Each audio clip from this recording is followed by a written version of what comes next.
আয়ের নিরিখে অন্যান্য বহু ছবির আয়ের রেকর্ড ভেঙে দেয় শোলে। অমিতাভ ধর্মেন্দ্রর মতো দেশের প্রথম সারির অভিনেতা অভিনেত্রীরা অভিনয় করেছিলেন এই ছবিতে। মিডিয়ার প্রকাশিত রিপোর্ট অনুযায়ী এই ছবির বাজেট ছিল 3 কোটি টাকা। বীরু চরিত্রে ধর্মেন্দ্র নিয়েছিলেন 1,50,000 টাকা। ঠাকুর চরিত্রে সঞ্জীব কুমার 1,25,000 টাকা।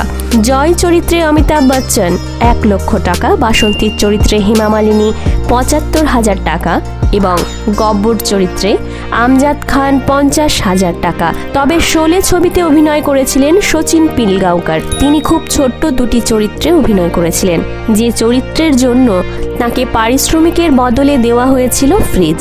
একটি সাক্ষাৎকারে নিজেই একথা জানিয়েছিলেন শচীন পিলগাঁওকর। মাত্র 4 বছর বয়সে অভিনয় জগতে পা রাখেন তিনি। হিন্দির পাশাপাশি তিনি মারাঠি সহ অন্যান্য বেশ কয়েকটি ভাষার ছবিতেও অভিনয় করেছেন।